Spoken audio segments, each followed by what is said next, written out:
It's not your ex, it's not the algorithm, it's not even the world. It's your chemistry, your cravings, your untrained mind. You thought you lacked motivation, but what you really lacked was defense. Dopamine isn't just a reward chemical. It's a weapon.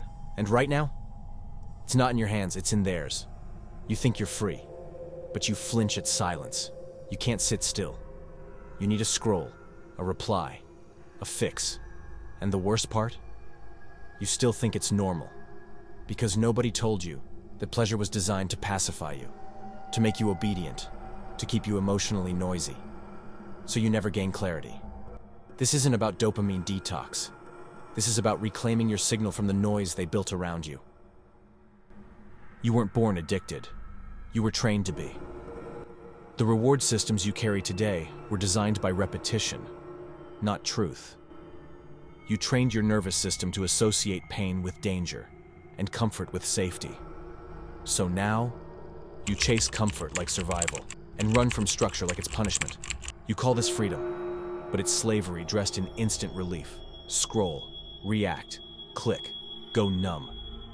Each loop you repeat teaches your body to run from the mirror. You weren't escaping pain. You were escaping clarity, and you didn't even know it. You called it coping, but it was collapse. You didn't chase relief. You chased a leash. You only wake up when it hurts enough, when the one you bled for forgets your name, when your silence gets mocked, when your softness gets used as leverage. That's when the system shatters.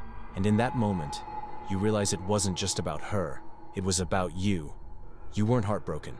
You were exposed. You weren't rejected. You were revealed. They didn't break you.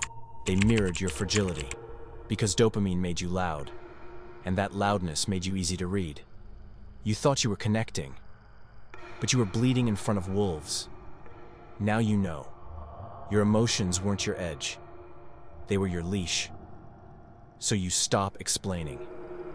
You stop defending. You stop performing.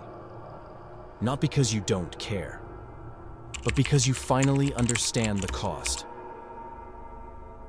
So what do? You stop feeding dopamine and start feeding clarity. You don't numb emotions. You decode them. You don't run from silence. You rebuild inside it. This is where philosophy becomes a weapon. Marcus Aurelius said, "If you are distressed by anything external, the pain is not due to the thing itself, but to your estimate of it. And this, you have the power to revoke at any moment." Naval Ravikant said, "A person who cannot sit alone in a room is not free." Understand what that means. You're not in pain because of life. You're in pain because you haven't mastered perception, and silence scares you more than failure.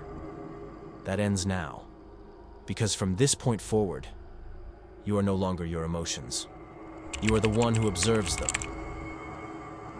Now you build differently. You don't chase dopamine, you command it, through ritual, through order, through discomfort. You don't let your day be dictated by mood. You let it be sculpted by mission. Wake, train, building, repeat. No applause. No need to be seen, only the next rep. They'll call you cold. They'll call you distant. They'll say you changed. And they'll be right, because the version of you that used to seek validation no longer exists. Emotion is the enemy, not because it's wrong, but because it's loud. And now, you've gone quiet. You don't react. You restructure. You don't need to be understood. You need to be untouchable. Emotion is the enemy. It used to own you. Now it warns you. You don't fight it. You outlive it.